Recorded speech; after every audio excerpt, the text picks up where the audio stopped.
إن الحمد لله نحمده ونستعينه ونستغفره ونعوذ بالله من شرور أنفسنا ومن سيئات أعمالنا من يهده الله فلا مضل له ومن يضلل فلا هادي له وأشهد أن لا إله إلا الله وحده لا شريك له وأشهد أن محمدا عبده ورسوله يا أيها الناس اتقوا ربكم الذي خلقكم من نفس واحدة وخلق منها زوجها وبث منهما رجالا كثيرا ونساء واتقوا الله الذي تساءلون به والأرحام إن الله كان عليكم رقيبا يا أيها الذين آمنوا اتقوا الله حق تقاته ولا تموتن إلا وأنتم مسلمون يا أيها الذين آمنوا اتقوا الله وقولوا قولا سديدا يصلح لكم أعمالكم ويغفر لكم ذنوبكم ومن يطع الله ورسوله فقد فاز فوزا عظيما أما بعد فإن أصدق الحديث كتاب الله وخير الهدي هدي محمد صلى الله عليه وسلم وشر الأمور محدثاتها وكل محدثة بدعة وكل بدعة ضلالة وكل ضلالة في النار أيها الناس اتقوا الله فإن التقوى ملاك الحسنات والتقوى ثمن الجنة قال الله عز وجل تلك الجنة التي نورث من عبادنا من كان تقيا সম্মানিত মুসলিয়ান کرام আমি আমার নিজেকে ও আপনাদের সবাইকে আল্লাহর তাকওয়া অবলম্বন করার অনুরোধ জানাচ্ছি। যেই তাকওয়া অবলম্বন করলে আমরা আল্লাহর জান্নাতে যেতে পারব। জান্নাতে যাওয়া হচ্ছে প্রত্যেকটি মানুষের চরম এবং পরম চাওয়া। প্রত্যেকে চায় যে জান্নাতে যেতে। জান্নাতে যাওয়াই আমার উদ্দেশ্য হওয়া উচিত। দুনিয়াতে যত কিছু করি যদি জান্নাতে যেতে না পারি আমার জীবনের কোনো মূল্য নেই। জীবন পুরোটাই ব্যর্থ হয়ে যাবে যদি জান্নাতে যেতে না পারি। আর যদি কোনো জান্নাতে যেতে পারি তাহলে জীবন সার্থক হবে। ফামান যুহজিহা আনিন নারি ওয়া উদখিলাল জান্নাতা ফাকাদ ফাজ ওয়ামাল হায়াতুদ দুনিয়া ইল্লা মাতাউল গুরুর।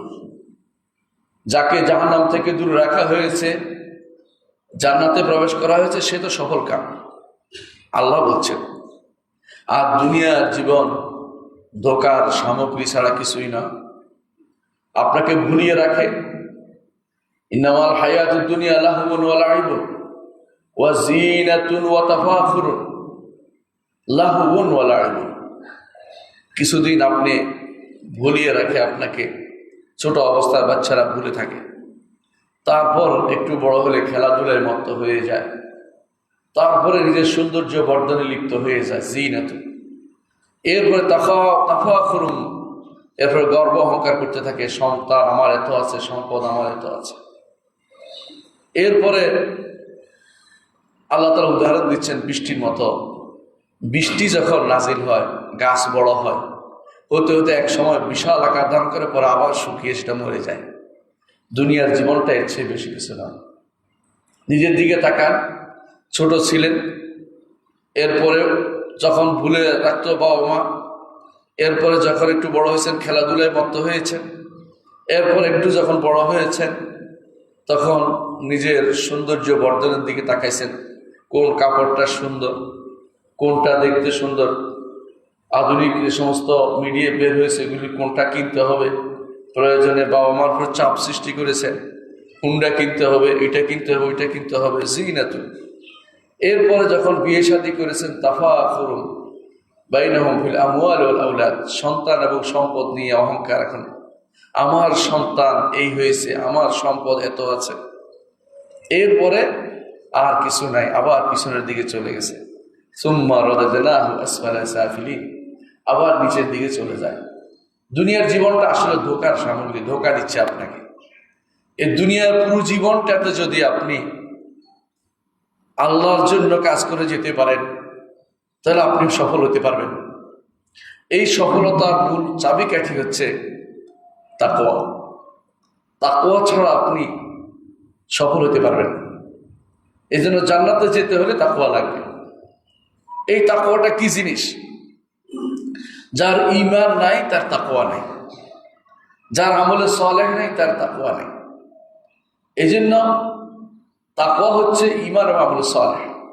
তাহলে জান্নাতে যেতে হলে এক কথা লাগবে তাকওয়া। তাকওয়া অর্থ হলো বেঁচে থাকার জিনিস।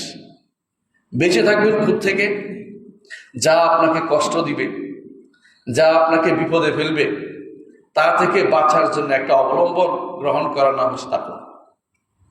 আপনি যখন কাঁটাযুক্ত পথে চলেন তখন গুছিয়ে চলেন, কাদায় যখন চলেন গুছিয়ে চলেন। কেন? কাপড়ে ময়লা লেগে যাবে। এই যে গুছিয়ে চলা সারা দুনিয়ার জীবনে প্রত্যেকটা মুহূর্ত আপনার গুছিয়ে চলতে হয়, যে আমার পবিত্র আঁচলে যেন খারাপ কিছু লাগে না যায়, আমি যেন গুনাতে লিপ্ত না হয়ে পড়ি, আমি যেন শিরকি লিপ্ত না হয়ে পড়ি, আমি যেন অন্যায় আচরণ না করে বসি, আমি যেন বিদআত না করি। আমার পুরো জীবন যেন এরকম হয় যে আমি আমার রবের জন্য সময়টা কাটিয়ে দিতে পারি, জীবনটা কোনো রকমে কষ্ট করে ইবাদতের মাধ্যমে কাটাতে পারি, ঈমান ও আমল সালেহ কাটিয়ে দিতে পারি। আপনি সফল, আপনি সফল। আল্লাহ তাআলা আপনাকে সফল ঘোষণা করেছেন। ফাকাদ ফাযা, সেই ব্যক্তি সফল হয়ে গেছে যাকে জাহান্নাম থেকে দূরে রেখে জান্নাতে প্রবেশ করানো হয়েছে। আর এই জন্য এই তাকওয়া বেঁচে থাকার জিনিসটার মধ্যে অর্থ হচ্ছে আপনাকে শিরিক থেকে বাঁচতে হবে, আপনাকে কবিরা গুনাহ থেকে বাঁচতে হবে, আপনাকে হারাম থেকে বাঁচতে হবে, আপনাকে বেদাত থেকে বাঁচতে হবে, আপনাকে যাবতীয় গুনাহ থেকে বাঁচতে হবে। এই সমস্ত কিছু থেকে বেঁচে থাকার জন্য যে জিনিসটা দরকার তা হচ্ছে আল্লাহ সচেতনতা দরকার। এই জন্য তাকওয়া শব্দের অর্থ শুধু ভয় করা না, আশা করার তো তাকওয়া। আল্লাহর কাছে আশা করতে হবে, আল্লাহর কাছে আল্লাহকে ভয় যেমন করতে হবে, আল্লাহকে ভালোবাসতে হবে। আশা, ভয়, ভালোবাসা তিনটে দিয়ে আল্লাহর ইবাদত করতে হয়। ঈমানদারের তিনটি জিনিসের মধ্যে সমন্বয় সাধন করে। একটি পাখির যেমন নেভিগেশনের জন্য দুটি ডানা লাগে, একটা বডি লাগে, ঈমানদারের মূল আল্লাহর ইবাদত করতে হলে ভালোবাসা লাগে। আর দুটি ডানা লাগে, যে দুটি দিয়ে সে বিচরণ করতে পারে, সেটা হচ্ছে ক্ষণিক ভয় থাকবে, ক্ষণিক আশা থাকবে। ভয় থাকবে আল্লাহ যদি আমার আমল কবুল না করেন তো আমি জাহান্নাম যেতে হবে, যদি না শিরকি লিপ্ত হয়ে যায় জাহান্নামে যেতে হবে, যদি বড় কবিরা গুনাহ করে ফেলি জাহান্নামে যেতে হবে, যদি শিরিক করে ফেলে জাহান্নামে যেতে হবে, বেদাত করে ফেললে জাহান্নামে যেতে হতে পারে। এই সমস্ত কারণে এটার ভয় এসে থাকবে। আবার আশা থাকবে, আমি চেষ্টা করে যাচ্ছি, আমার রব তিনি তো বলেছেন বান্দা যদি এক হাত এগিয়ে আসে আমি তার দিকে একবার এগিয়ে আসি, একবার এগিয়ে আসি। সেই হিসাবে একজন মানুষ সব সময় চিন্তা করতে থাকবে যে আমি শুধুমাত্র আমার রবের দিকে যাচ্ছি। ইন্নী যাহিবুন ইলা রাব্বি সাইয়াহদিন, আমি আমার রবের দিকে যাচ্ছি, তিনি আমাকে পথ দেখাবেন। এই আশা তার সব সময় থাকবে। আশা এবং ভয় এই দুইটা যেমন থাকবে, ভালোবাসাও তেমনি থাকবে। এই তিনটার সমন্বয়ে যে ইবাদত হবে এটা হচ্ছে তাকওয়াপূর্ণ ইবাদত। এই তাকওয়াটা ঈমানদারের বড় আরাধ্য জিনিস। তাকওয়ার অধিকারী হতে হলে আপনাকে বেশ কিছু কাজ আমি বলতে পারি, কিন্তু সংক্ষিপ্ত দুইটি কাজ করতে হবে। প্রথমে আপনাকে ঈমান থাকতে হবে, দ্বিতীয়ত আমল সালেহ থাকতে হবে। ঈমান এবং আমল সালেহ না থাকলে আপনি তাকওয়ার অধিকারী হতে পারবেন না। এই দুইটা হচ্ছে আপনার মূল সম্পদ। যত রকমের কাজই আমরা করি না কেন, যত সুন্দর পোশাকই পরি, যত দরবারই আমরা খুলি, যত রকমের প্রতিষ্ঠান আমরা করি, ঈমান না থাকলে, আমল সালেহ না থাকলে এগুলির কোনো মূল্য নেই। আপনার জীবনের প্রতিটি মুহূর্ত দেখেন, সন্তানকে আপনি কি বানাচ্ছেন, ঈমান ও আমল সালেহ পূর্ণ করতে পেরেছেন কিনা, ঈমানের দাবিতে তাকে পূর্ণ করেছেন কিনা, আমল সালেহ সে জানতে পেরেছে কিনা, আমল সালেহ সে করে কিনা। এই দুটি জিনিস আপনার জন্য তাকওয়ার একটা পথ আপনার জন্য উন্মোচন করে দিবে। তাহলে 1 নম্বর হচ্ছে ঈমান, আর 2 নম্বর হচ্ছে আমল সালেহ। এই দুইটা কথাই আল্লাহ তাআলা কোরআনে কারীম বলেছেন, ইন্নাল্লাযীনা আমানু ওয়া আমিলুস সালিহাতি কানাত লাহুম জান্নাতুল ফিরদাউসি নুজুলা। একখানে বললেন যে তাকওয়ার কারণে জান্নাতে যাবে, আর একখানে বললেন ঈমান ও আমল সালেহ করলে জান্নাত দিবে। দুইটার মধ্যে কোনো বিরোধ নেই, কারণ তাকওয়া হচ্ছে ঈমান ও আমল সালেহ না। ঈমান ও আমল সালেহ পূর্ণ হলে আপনি মুত্তাকি হবেন, আর মুত্তাকি হলে আপনার জন্য জান্নাত অবধারিত হবে। মুত্তাকি হলেই জান্নাত আপনি পাবেন। তাকওয়ার মাত্রা অনুসারে জান্নাতে যাওয়া নির্ভর করবে। যদি তাকওয়ার মাত্রা সর্বোচ্চ হয়, যদি আপনি ঈমান ঠিক রেখেছেন, ফরয়েজগুলি আমল করেছেন, নফলগুলিও করে যাচ্ছেন, আপনি তো মরছেন, আপনি অনেক উপরের তবকার মানুষ। জান্নাতে যাওয়া কেউ ঠেকাবে না, আপনার কোনো বাধা হবে না। জান্নাতে যাওয়াটা আপনার জন্য একেবারে সহজ হয়ে যাবে। আর দ্বিতীয়ত, ঈমান আপনার ঠিক আছে, আপনি ফরজ আমলগুলি করেছেন, নফল করতে পারেন নাই, আপনার জান্নাতে যাওয়া বন্ধ হবে না, আপনি জান্নাতে যেতে পারবেন। ঈমান ঠিক রেখেছেন, ফরজ আমলে ত্রুটি হয়েছে কিন্তু করেছেন, মেনেছেন, চেষ্টা করেছেন, তারপরও আপনি এক সময় না এক সময় জান্নাতে যাবেন। এটা হচ্ছে মুসলিম পর্যায়। ঈমানদারের 3টি পর্যায়ের মধ্যে সবসময় ঘুরেফেরা করে, কখনো মুসলিম, কখনো মুমিন, কখনো মুহসিন। মুসলিম, মুমিন, মুহসিন 3 স্তরের বাইরে কেউ যেতে পারে না ঈমানদার। এর বাইরে গেলে সে পথভ্রষ্টতার অন্তর্ভুক্ত হয়ে যায়, এর বাইরে গেলে আসহাবুশ শিমাল হয়ে যায়। আসহাবুশ শিমাল, আল্লাহ তাআলা যেটা বলেছেন, আসহাবুশ শিমাল থেকে বাঁচতে হবে, আসহাবুল ইয়ামিন হতে হবে। যদি আসহাবুল ইয়ামিন হতে হয়, সরাসরি জান্নাতে যাবেন, হলে অপেক্ষা করবেন, দুটোর একটা। ইন্নাল্লাযীনা আমানু ওয়া আমিলুস সালিহাতি কানাত লাহুম জান্নাতুল ফিরদাউসি নুজুলা। তাহলে ঈমান এবং আমল সালেহ হচ্ছে তাকওয়ার মানদণ্ড। ঈমান আমল সালেহ হচ্ছে, আল্লাহ তাআলা বলছেন, আল্লাহ তাআলা তাদের জন্য জান্নাতুল ফিরদাউসকে দিবেন নুজুলা, মেহমানদারি হিসাবে জান্নাতুল ফিরদাউস দিবেন। দেরি করবেন না, মেহমানদারি ঈমানদারদের জন্য সেটা অপেক্ষমান থাকবে জান্নাতুল ফিরদাউস। আর জান্নাতুল ফিরদাউস হচ্ছে সবচেয়ে বড় জান্নাত এবং সবচেয়ে মধ্যম জান্নাত, সবচেয়ে উপরের জান্নাত। কারণ জান্নাতগুলো সবগুলোই একটার সাথে একটা লাগানো। জান্নাতগুলো 8 জান্নাত মানে 8টি দরজা, 8টি অংশ, কিন্তু মূল জান্নাতের নাম হচ্ছে জান্নাতুল ফিরদাউস। তার উপরে হচ্ছে রহমানের আরশ, আর রহমান হচ্ছে আরশের উপরে। আর সেখান থেকে আরশের নিচ থেকে জান্নাতের নহরগুলি প্রবাহিত হবে, জান্নাতের নহরগুলি প্রবাহিত হবে। রব্বুল আলামিন আরশের উপর থেকে জান্নাতের দিকে তাকাবেন, জান্নাতীরা আল্লাহর দিকে তাকাবে, আল্লাহর চেহারা দেখতে পাবে। এর চেয়ে বড় নেয়ামত জান্নাতে আর কিছু হবে না। ইমাম ইবনে কাইয়িম রাহমাতুল্লাহ আলাইহি বলেন, জান্নাতে যে ব্যক্তি আল্লাহকে দেখবে, সে ব্যক্তি জান্নাতের নেয়ামতকে ভুলে যাবে, এত আনন্দ তার হবে। তাহলে জান্নাতে যেতে হলে, জান্নাতুল ফিরদাউসে যদি যেতে হয়, আমাদেরকে ঈমান এবং আমল সালেহ দুইটাকে ঠিক রাখতে হবে। ঈমান যদি না থাকে, শত আমল সালেহ করে কোনো লাভ নেই। ঈমানটা বড় জিনিস, ঈমানটা বড় জিনিস। এই ঈমান কি? ঈমান হচ্ছে আল্লাহর উপর ঈমান, ফেরেশতাদের উপর ঈমান, আখিরাতের উপর ঈমান, কিতাবের উপর ঈমান, রাসূলদের উপর ঈমান এবং তাকদীরের উপর ঈমান। এই 6টি জিনিসের কোনো একটাতে আপনার কোনো কমতি থাকতে পারবে না। একটা যদি বাদ পড়ে যায়, তাকদীরের মাসলাটা শুধু ভুল করেছেন, ধরেন আপনি কিন্তু ঈমান ধরতে পারেন নাই, জান্নাতে যাওয়ার কোনো আশা নেই। একজন মানুষ আল্লাহর উপর ঈমানের ক্ষেত্রে ভুল করেছে, জান্নাতে যাওয়ার কোনো আশা নেই, কোনো আশা নেই। ঈমান কি বুঝতে ভুল করেছে, ঈমান বুঝেনি, এমনি এমনি নামাজ পড়েছে, লাভ হবে না। ঈমান জানতে হবে আপনাকে। ঈমান কাকে বলে জানতে হবে। শুধু শুধু নামাজ পড়লে হয় না। মুনাফিকরাও শুধু শুধু নামাজ পড়তো, কিন্তু ঈমান অন্তরে তাদের স্থান পায়নি বলেই জান্নাতে যেতে পারবে না। মুনাফিক কোনোদিন জান্নাতে যাবে না। ইন্নাল মুনাফিকিনা ফি দারকিল আসফালি মিনান নার, জাহান্নামের সর্বনিম্ন স্তরে মুনাফিকরা থাকবে। অথচ তারা কিন্তু রাসূলের সাথে প্রথম কাতারে কেউ কেউ সালাত আদায় করত। আপনার অন্তরে মুনাফিকি আছে কিনা আপনি চিন্তা করে দেখুন। অন্তরে মুনাফিকির বেশ বিষয়টি সাহাবায়ে কেরাম এতই ভয় করতেন।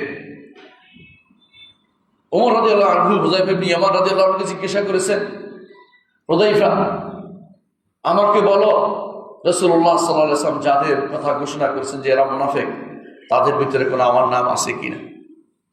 হুযায়ফা ইবনে ইয়ামান রাদিয়াল্লাহু আনহু বললেন যে আপনার নাম নেই, এই আপনাকেই বলছি, আর কারো কাছে আমি বলবো না কোনো কথা। যেখানে ওমর রাদিয়াল্লাহু ভয় করেছেন সেখানে আমরা নির্ভয় হয়ে যাই কি করে? ইমানদার নির্ভয় হইতে পারে না, তার ভয় থাকবে সারাক্ষণ যে কখন আমার ইমানটা চলে যায়, কখন আমি দুনিয়াদার হয়ে যাচ্ছি, এমন ভাবে নেফাকি ইবাদত করতেছি, নেফাকি ইমান আনছি, এরকম যেন না হয়ে যায়। আপনার ইমান হতে হবে মজবুত, হতে হবে আবু বকর রাদিয়াল্লাহু ইমানের মতো, অন্তত না পারলে সাহাবায়ে কেরামের কারো একজনের ইমানের মতো অন্তত হোক। সাহাবায়ে কেরামকে আপনার ইমানের জন্য সামনে রাখুন। আপনার ইমান কেমন হবে যে কোনো একজন সাহাবীকে সামনে নিয়ে দেবেন যে এই সাহাবীর ইমান কেমন ছিল। বেলাল ইবনে রাবাহ রাদিয়াল্লাহু আনহু, তার ইমানের দিকে একটু তাকান। পর্বত সময় ইমানদার ছিলেন, মরুভূমির বালুতে টানা হয়েছে, তিনি বলতেন আহাদ আহাদ, একমাত্র আল্লাহর ইবাদত করব, কারো ইবাদত করব না, কারো কথা কারো ইবাদত করব না, কারো কাছে মাথা নত করব না, কারোর জন্য কোনো কিছু প্রণিপাত করব না, একমাত্র আল্লাহর জন্য ইবাদত করব। দুনিয়ার কিছুই চাননি তারা, জান্নাত চেয়েছেন, দুনিয়ার কিছুই চাননি। আপনারা জানেন বেলাল ইবনে রাবাহ রাদিয়াল্লাহু আনহু কত কাছের মানুষ ছিলেন রাসূলুল্লাহ সাল্লাল্লাহু আলাইহি ওয়াসাল্লাম। খাবার লুকিয়ে রাখতেন দুই একটা রসুলের খাবার জন্য। 2-3 মাস রসুলের আগুন জ্বলত না চুলাতে, রাসূলুল্লাহ সাল্লাল্লাহু আলাইহি ওয়াসাল্লামের জন্য বেলাল চা পেতেন, রেখে দিতেন রসুলকে খাওয়াবেন বলে। দুনিয়া চাননি, আর আমরা দুনিয়ার জন্য ব্যস্ত হয়ে পড়েছি। আমাদের এখন প্রত্যেকে এই মুহূর্তে দেখতে পাচ্ছি সারা বাংলাদেশে একটা দুনিয়া প্রতিযোগিতায় লিপ্ত হয়ে গেছে সবাই। কে কিভাবে কোন জায়গা দখল করবে, কে কিভাবে কোন জায়গা থেকে ক্ষমতায় আসবে, এই চিন্তায় সবাই বিভোর আছে। এই ক্ষমতা কিন্তু চিরস্থায়ী নয়। অনেকেও আগেও ক্ষমতা এসেছে, আবার গেছে, আবার সবচেয়ে নিকৃষ্ট অবস্থাতে অনেকে বিদায় হয়েছে। কিন্তু আপনি যদি কোনো ঈমান ও আমল সালিহ নিয়ে যেতে পারেন, এমন এক রাজত্ব আপনি করবেন যেই রাজত্ব যে রাজত্বে কোনো আপনার বিরুদ্ধে কেউ দাঁড়াবে না। পুরো পৃথিবী আপনার হবে, পৃথিবীর মতো 10টা হবে আপনার, পৃথিবীর মতো 10টা পৃথিবী হবে আপনার ইউহাল্লাউনা ফিহা, আপনাকে স্বর্ণ দিয়ে রৌপ্য দিয়ে মুড়িয়ে দেয়া হবে, এত স্বর্ণ রৌপ্য দিয়ে সৌন্দর্য মণ্ডিত করে দেয়া হবে। আপনি চিন্তা করতে পারেন নাই দুনিয়ার জীবনে কিছু স্বর্ণ কেনার জন্য কত 2 নম্বরই করেছি আমরা, কিন্তু আখিরাতে এগুলি এমনি পেয়ে যাবেন। আপনার রাজত্বের ব্যাপারে কেউ কোনোদিন আপনার সাথে কোনো বিরোধ করতে আসবে না। আখিরাতটাকে যদি কোনো প্রাধান্য দিতে পারি তাহলে জান্নাত পাবো। বাল তুসিরুনাল হায়াতাদ দুনিয়া ওয়াল আখিরাতু খায়রুন ওয়া আবকা। দুনিয়ার জীবনকে তোমরা প্রাধান্য দিচ্ছ, আখিরাত তো খায়র, কল্যাণের, আবকা এবং চিরস্থায়ী, কোনোদিন নিঃশেষ হবে না। এই রাজত্ব কোনোদিন যাবে না। একবার রাজা হয়ে দেখেন আখিরাতের, কোনোদিন যাবেন না। রাজা হতে বেশি সময় লাগবে না, শুধু ঈমান ও আমল সালেহ পড়তে হবে, এরপরেই আপনি রাজা। কবর গেলেই আপনার রাজত্ব শুরু হয়ে যাবে। আপনার জন্য জান্নাত থেকে সুগন্ধির ব্যবস্থা করে দেয়া হবে, জান্নাত থেকে আপনার জন্য কাপড়ের ব্যবস্থা করে দেয়া হবে, জান্নাত থেকে সুগন্ধির ব্যবস্থা করে দেয়া হবে, জান্নাত থেকে জান্নাতের অবস্থা, আলো বাতাস আপনার কাছে আসতে থাকবে। আপনি মরার পর থেকেই শুরু হয়ে যাবে আপনার সেই জীবন। ওই জীবনে যেতে হলে ঈমান ও আমল সালেহকে আপনার অবশ্যই ঠিক রাখতে হবে। এই মৃত্যু পর্যন্ত ঈমান আমল সালেহ ঠিক রাখতে হবে। আর মৃত্যু, ওয়াবুদ রাব্বাকা হাত্তা ইয়াতিয়াকাল ইয়াকিন, মৃত্যু না আসা পর্যন্ত আপনার রবের ইবাদত করে যেতে হবে। এ ব্যাপারে কোনো খান্তি দেওয়া যাবে না। কিছুদিন তো করেছি, কিছুদিন অন্য কিছু করি, তা না। সব সময় আপনাকে আল্লাহর ইবাদতের মধ্যে পুরো সময়টা কাটাতে হবে। এই জন্য রাসূলুল্লাহ সাল্লাল্লাহু আলাইহি ওয়াসাল্লাম যুবকদেরকেও প্রশংসা করেছেন, যুবকদেরকে বলেছেন শাবুন নাশা ফি ইবাদাতিল্লাহ, যে যুবক আল্লাহর ইবাদতে বড় হয়েছে সেই যুবককে আরশের নিচে ছায়া দিবে। আরশের নিচে যে ব্যক্তি ছায়া পাবে, বাকি আর কিছু বলার লাগবে না, বাকিটা একদম সহজ। আরশের নিচে ছায়া যদি আপনি পেতে পারেন, বাকিটা একদম সহজ, কারণ সেখান থেকে আর কোনো কষ্টের জায়গা আপনি আর পাচ্ছেন না। আরশের নিচে শুধু জান্নাতীরা শুধুমাত্র ছায়া পাবে, কোনো কাফেরের ছায়া সেখানে হবে না, কোনো বড় ধরনের পাপিষ্ঠের ছায়া সেখানে পাবে না। আরশের নিচে ছায়া পাওয়ার জন্য আপনাকে এই ঈমান ও আমল সালেহ নিয়ে আসতে হবে হাসরের মাঠে, তাকওয়া নিয়ে আসতে হবে হাসরের মাঠে। আপনি মুত্তাকি কিনা আপনি সেটা নিজেকে জিজ্ঞাসা করুন। যে তাকওয়ার কথা আমরা প্রতিটা খুতবাতে বলি, প্রতিটি খুতবাতে আমরা এই কথাটা বলি। খুতবার এটা বলো খুতবাতুল হাজা, এটার মধ্যে কেন তাকওয়ার কথা বারবার বলা হয়? আলেমরা শর্তও করেছেন যে যেন জুমার খুতবাতে তাকওয়ার কথা থাকে। কেন? কারণ এই তাকওয়া থাকলে সবই আছে, তাকওয়া নাই কিছুই নেই। ইন্না আকরামাকুম ইনদাল্লাহি আতকাকুম, আল্লাহ বলছেন তোমাদের মধ্যে সবচেয়ে সম্মানিত হচ্ছে ওই ব্যক্তি যে ব্যক্তি তাকওয়ার অধিকারী হবে। এই তাকওয়া কোনো দেখানোর জিনিস নয়, তাকওয়া হচ্ছে এমন জিনিস যা গোপন করার জিনিস। রাতের বেলা কি করছেন কেউ জানেনি, রাতের বেলা কি করছেন কেউ জানেনি। আপনার মাঝে এবং আল্লাহর মাঝে সিরক, যে গোপন ভেদ কেউ জানতে পারবে না, এটা হচ্ছে তাকওয়া। আপনি কি করেছেন কেউ জানতে পারে নাই, এটা হচ্ছে তাকওয়া। আপনি এমন ইবাদত করেছেন কেউ জানতে পারেনি, রাসূলুল্লাহ সাল্লাল্লাহু আলাইহি ওয়াসাল্লাম সেটা উদাহরণ দিয়েছেন। ডান হাতে কি দিয়েছে বাম হাত জানতে পারেনি, ডান হাতে কি দিয়েছে বাম হাত জানতে পারেনি। আপনি কি চিন্তা করে দেখেছেন এমন কিছু কি হতে পারে? ডান হাত দিলে বাম হাত জানতে পারেনি, অর্থ কি? কাউকে দেখাতে চাননি, নিজেও এর প্রতি গুরুত্ব দেননি, দিয়েছি আল্লাহ জানছে। এটা করেন, কিছু কাজ রেখে দেন, হাসরের দিন সেদিন আপনি খুশি হবেন। আপনার আমলনামায় বিশাল কিছু দেখে আমার রব্বুল আলামিন কোনো কিছু নষ্ট করেন নাই, কোনো কিছু তার কাছে নষ্ট হয় না। আপনি দেখবেন যে সবই আছে, কেউ জানতে পারেনি, আমার রব্বুল আলামিন তো জেনেছেন। মা ইনদাকুম ইয়ানফাদু ওয়া মা ইনদাল্লাহি বাক, তোমাদের কাছে যা থাকবে তা শেষ হয়ে যাবে, নিঃশেষ হয়ে যাবে। যা আল্লাহর কাছে আছে সেটা কোনোদিন নিঃশেষ হবে না। এটা দরকার ঈমানের। একজন মানুষ এখন কি করে, যদি একটা কাউকে টিস্যু দেয় সেটাও ছবি তুলে রাখতেছে, হজ করতে যাচ্ছে, উমরা করতে ছবি তুলে রাখতেছে। আবার কেউ ঘোষণা দিয়ে যাচ্ছে মাকে নিয়ে হজে গেলাম, মাকে নিয়ে উমরায় গেলাম, মনে হচ্ছে না বললে তার ভাত হজম হচ্ছে না। কেন বলতে যাচ্ছেন, কাকে জানাচ্ছেন? আপনার রব্বুল আলামিন কি জানেন না? আলা ইয়ালামু মান খালাকা ওয়া হুয়াল লাতীফুল খাবীর, যিনি সূক্ষ্মদর্শী, যিনি আপনাকে সৃষ্টি করেছেন, তিনি কি জানবেন না আপনি কি করেছেন? আপনি কি করেছেন ভালো করে জানেন। হুয়া আ'লামু বিকুম ইয আনতুম আজিন্নাতুন ফি বুতুনি উম্মাহাতিকুম, তিনি তোমাদেরকে ভালো করে জানেন যখন তোমরা ছিলে তোমাদের মায়ের পেটে ভ্রূণ হিসাবে ছিলে। মায়ের পেটে ভ্রূণ হিসাবে থাকা অবস্থায় তিনি তোমাদের জানেন, এবং দুনিয়ার বুকে যখন আসছি তখনও তিনি জানেন। কি কাজ করেছি পুরো হিসাব তার কাছে আছে।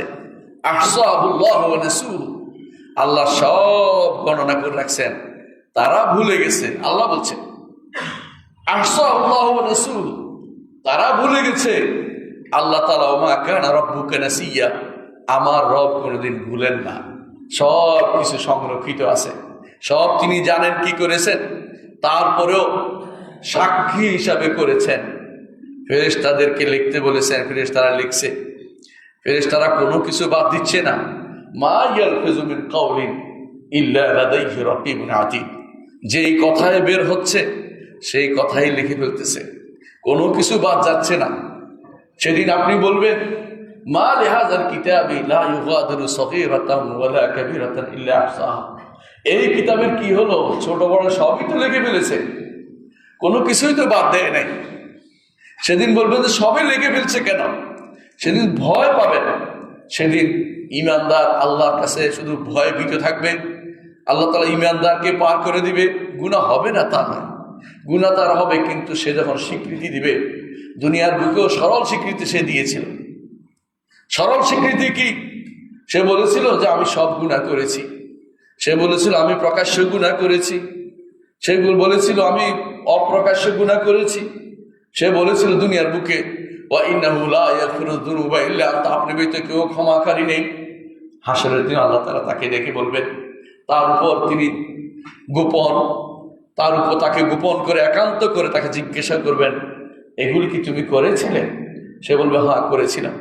আল্লাহ তাআলা বলবেন, সাতারতুহা লাকা ফিদ দুনিয়া ওয়া আনা আস্তুরুহা আন, দুনিয়ার বুকে এগুলি গোপন রেখেছিলাম, আজকে বাইরে আমরা কেউ যেতে পারবো না।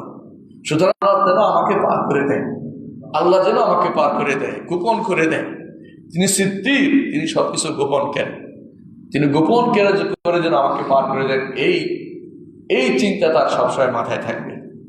সেটা করলে আপনি সেদিন ঈমানদার শুধুমাত্র এই জন্য পার পেতে পারবে। আর যে ব্যক্তি দুনিয়া তো মুনাফিকি করেছে, অতি চালাক হয়েছে, বেশি ভণ্ডামি করেছে, মানুষকে দেখিয়ে বেরিয়েছে, সেদিন সে বলবে, আমি তো এগুলি গুনাহ করেছি, আমার মনে হচ্ছে না, অস্বীকার করবে। আল্লাহ তাআলা তখন আমল নামা তার হাতে দিবে, আমল নামা পড়ে বলবে, এগুলি তো আপনার ফেরেশতা লিখেছে, আমি তো দেখিনি, আপনার ফেরেশতা কি লিখেছে আমি তো বলবো না, আমি তো জানি না এগুলো। তখন আল্লাহ তাআলা বলবেন, মুখ বন্ধ করে দিবেন, যে তোমার হাত পা চামড়া সাক্ষ্য দিবে। ওয়াকালু লিজুলুদিহিম লিমা শাহিদতুম আলাইনা, তারা তখন বলবে, চামড়াকে কেন আমাদের বিরুদ্ধে তুমি সাক্ষ্য দিচ্ছ? ক্বালু আনতাকানাল্লাহুল্লাযী আনতাকা কুল্লা শাইইন ওয়া হুয়া খালাকাকুম আউওয়ালা মাররাতিন ওয়া ইলাইহি তুরজাউন। ওই আল্লাহ আমাদেরকে নির্দেশ দিয়েছে কথা বলতে, যে আল্লাহ সব কিছুকে কথা বলার নির্দেশনা দিয়েছেন আগে, তিনি তোমাদেরকে আগে সৃষ্টি করেছেন, তার নির্দেশ আমাকে পালন করতেই হবে, আমি তোমার সব কথা বলে দেব। অপমান আর অপমান ছাড়া কিছু থাকবে না। গাদ্দার লেওয়া থাকবে, গাদ্দারি করেছে এই জন্য তার পিছায় লাগিয়ে দেওয়া হবে যে তার ঠান্ডা, এ গাদ্দা লাগিয়ে দেওয়া হবে। এত চালাক হওয়ার দরকার নেই দুনিয়ার বুকে। মানুষ এখন মনে করে কাউকে ঠকাতে পারলে, কাউকে কোনোভাবে যদি কোনো বিভিন্নভাবে তাকে প্রতারণার শিকার করতে পারে, মনে হয় খুব চালাক মানুষ, বুদ্ধিমান মানুষ। কিন্তু এই বুদ্ধি দিন বেশি দিন থাকবে না, বুদ্ধিটা কবর পর্যন্ত বুদ্ধিটা চলবে, কবর পর্যন্ত। আল্লাহ তাআলা যেটা বলেছে, আলহাকুমুত তাকাতুর হাত্তা যুরতুমুল মাকাবির, কবরে যাওয়া পর্যন্ত তোমাদেরকে ভুলিয়ে রাখবে কিভাবে মানুষকে ঠকাতে পারে, কিভাবে বেশি অর্জন করতে পারে। কিন্তু কবরে গেলে সব শেষ হয়ে যাবে, কিছুই থাকবে না, সব শেষ। প্রথম রাত্রিতে বুঝতে পারবেন আপনি কত ভালো ছিলেন। প্রথম রাত্রিতে আপনার খবর হয়ে যাবে আপনি কত ভালো কাজ করেছেন। ওসমান ইবনে আফফান রাদিয়াল্লাহু আনহু যখন কবরের কাছে যেতেন, খুব কান্নাকাটি করতেন। তখন তাকে জিজ্ঞাসা করা হলো, জান্নাত জাহান্নামের কথা আলোচনা হয়তো কাঁদেন না, কিন্তু কবরের ব্যাপারে তো কাঁদেন কেন? তখন তিনি বললেন যে, কবর হচ্ছে এমন এক জায়গা যেখানে আমার হিসাব শুরু হয়ে যাবে। এই জান্নাত জাহান্নাম তো পরের বিষয়, সুপারিশের মাসলা পরে আসবে, এখানে তো কারো সুপারিশ করতে আসবে না। ঈমান থাকলে সুপারিশ আসবে তখন হাশরের মাঠে, কিন্তু এখানে তো সুপারিশ শুরু হবে না, এখানে শুধু আযাব শুরু হয়ে যাবে। এই জন্য কান্নাকাটি করতে আরম্ভ করে। আমরা অনেক মানুষকে কবরে দেই, কিন্তু নিজে একটু চিন্তা করি না যে কবরে কিন্তু এই কবরটা আমার জন্য তৈরি হয়ে আছে। অনেক মানুষ জানে না যে তার জন্য তৈরি হয়ে আছে। অনেকে আছে কারোর জন্য চিন্তা করতেছে, ডাক্তারের কাছে দৌড়াদৌড়ি করতেছে, ওষুধ খাওয়াবে তাকে, দেখা গেল সে নিজে একসময় মরে গেছে। যার জন্য ওষুধ নিয়ে দৌড়াদৌড়ি করছে হয়তো আরো অনেক বছর বেঁচে আছে। এরকম সত্য আপনাদের চোখের সামনে অনেকেই দেখতে পাবেন। তা আপনার জন্য অপেক্ষা করছে, কবর অপেক্ষা করছে। এই কবর থেকে আপনার আমল নামার ভাগ হয়ে যাবে। আপনি কি নেককার ছিলেন, জান্নাতের ফল পাবেন, না বদকার ছিলেন, জাহান্নামের ফল আপনি পাবেন। কবরে আপনার কাজ সবকিছু খবর হয়ে যাবে। সেই জন্য জান্নাতে যেতে আমরা সবাই চাই, কে না চাই? সবাই চাই আমরা জান্নাতে যেতে। জান্নাত যেতে চাই, কিছু জান্নাতের আমল করতে হবে। 1 নম্বর হচ্ছে ঈমান ঠিক রাখতে হবে। দ্বিতীয় হচ্ছে আমলে সালেহ করতে হবে, নেক আমল করতে হবে, নেক আমল করতে হবে। আল্লাহ তাআলা কোরআনে কারীম বলেছেন, ঈমানের কথাও বলেছেন তিনি সূরা কাহফের শেষ আয়াত সমূহ আপনি দেখেছেন। এরপরে শেষ আয়াত সমূহ উল্লেখ করেছেন। আবার আমলে সালেহ করতে হবে, এটাও তিনি বলেছেন, ওমান আমিলা সালিহান মিন যাকারিন আও উনসা ওয়া হুয়া মুমিনুন ফাউলাইকা ইয়াদখুলুনাল জান্নাতা ইউরযাকুনা ফিহা বিগাইরি হিসাব। আর যে ব্যক্তি আমলে সালেহ করবে, নারী হোক বা পুরুষ হোক, সে যদি ঈমান থাকে আর আমলে সালেহ করে, ঈমান কিন্তু থাকতে হবে, ঈমান একটা আমলে সালেহ, এর অতিরিক্ত আমলে সালেহ যদি কারো থাকে, ফাউলাইকা ইয়াদখুলুনাল জান্নাহ, জান্নাতে সে প্রবেশ করবে, ইউরযাকুনা ফিহা বিগাইরি হিসাব, তাতে সে বিনা হিসাবে রিজিক সে প্রাপ্ত হবে। জান্নাতে যেতে হলে ঈমান লাগবে, আমলে সালেহ লাগবে। ঈমান শিখতে হবে, আমলে সালেহ শিখতে হবে। আমলে সালেহ কোনটা নেই, আপনি একটা জিনিস মনে করে নিলেই আমলে সালেহ হয়ে যাবে। আমাদের দেশে অনেকেই মনে করে যে অমুকের অনুসরণ করে একটা কিছু করলেই আমলে সালেহ হয়ে যায়। অনেকেই দেখবেন মিলাদ পড়াকে আমলে সালেহ বানিয়ে ফেলেছে, অনেকেই শবরাত পালনকে আমলে সালেহ বানিয়ে ফেলেছে, অনেকেই অমুক রাতকে পালন করাকে আমলে সালেহ বানিয়েছে, অমুকে দেখবেন যে বিভিন্ন রকমের বেদাতি ইবাদতকে আমলে সালেহ বানিয়েছে। না, আমলে সালেহের জন্য শর্ত হচ্ছে অবশ্যই মুহাম্মদুর রাসূলুল্লাহ সাল্লাল্লাহু আলাইহি সাল্লাম সেটা করতে হবে। তিনি যেটা দেখাননি সেটা করা যাবে না, তিনি যেটা বলেননি সেটা বলা যাবে না, তিনি যেটা আমাদেরকে নির্দেশনা দেননি সেটা করা যাবে না, সেটা কিয়ামত পর্যন্ত আমলে সালেহ হবে না। আমলে সালেহ আরেকটা চেনার উপায় হচ্ছে সাহাবায়ে কেরাম করেছেন, যে ইবাদত সাহাবায়ে কেরাম করেননি সে ইবাদতের দরকার নাই, কিয়ামত পর্যন্ত সে ইবাদতের কোনো কাজে লাগবে না আমাদের। কারণ যে ইবাদত করা দরকার, যে ইবাদত করে জান্নাতে চলে গেছে, তারা সাহাবায়ে কেরাম রাদিয়াল্লাহু আলাইহিম আজমাইন, তারা এই ইবাদত করে জান্নাতের সুসংবাদ পেয়েছেন। আমার অতিরিক্ত ইবাদতের কি দরকার? সে ইবাদত করে জান্নাতে আমি যেতে পারবো। সে ইবাদতটাকে আমি সবসময় মাথায় রাখবো যে আমাকে জান্নাতে যেতে হলে সাহাবায়ে কেরামের পদাঙ্ক অনুসরণ করতে হবে। তারা যে পথে জান্নাতে গেছে আমাকে সেই পথে জান্নাতে যেতে হবে। যেই কোনো আমল কেউ বলে এটা করেন, আপনি জিজ্ঞাসা করবেন এটা কি কোরআনের কথা, এটা কি হাদিসের কথা, এটা কি কোনো সাহাবীর আমল ছিল? না, বলবেন যে এটা আমার থেকে দূরে সরিয়ে দাও, এটা আমি করতে যাব না, এটা কোনোদিন আমলে সালেহ হতে পারে না। এই জন্য আমলে সালেহ লাগবেই। দুটি কাজ জান্নাতে যেতে হলে, ঈমান এবং আমলে সালেহ। ঈমান এবং আমলে সালেহ যদি হয়, এই দুটি কাজের কয়েকটি নমুনা আমি পেশ করব। 1 নম্বর নমুনা আমলে সালেহ, সেটা কি? ফরজ কাজগুলি আদায় করতে হবে। আমলে সালেহের মধ্যে প্রথম, আমাদের দেশে অনেকে নফল গুরুত্ব যত বেশি দেয়, ফরজের গুরুত্ব এত দেয় না। আশ্চর্য হয়ে যায় অনেক সময়, ইমাম ফরজ সালাতের শুরু করে দিয়েছে, ফরজ সালাত, মুসল্লি এসে তখন সুন্নতে নিয়ে বাঁধতেছে। কি জন্য? আপনি কি জানেন সারা জীবনের সুন্নত একত্র করলেও ফরজ সালাতের প্রথম তাকবীরের মতো হবে না? প্রথম তাকবীরের অংশটুকু আপনি পাইলেন না কেন? আপনি এই সুন্নতে চিন্তা করছেন। আপনি সুন্নত পড়ার সময় যখন আছে তখন পড়লে আপনি নিঃসন্দেহে ভালো কিছু পাবেন। রাসূলুল্লাহ সাল্লাল্লাহু আলাইহি ওয়াসাল্লাম তাকবীরাতুল উলার সুসংবাদ দিয়েছেন, তেমনি ভাবে সুন্নতের, ফজরের সুন্নতের সুসংবাদও তিনি দিয়েছেন। কিন্তু তাই বলে ফজরের ফরজ সালাত বাদ দিয়ে সুন্নত পড়তে তিনি বলেন নাই। ওটাকে আমাদের জানা থাকতে হবে।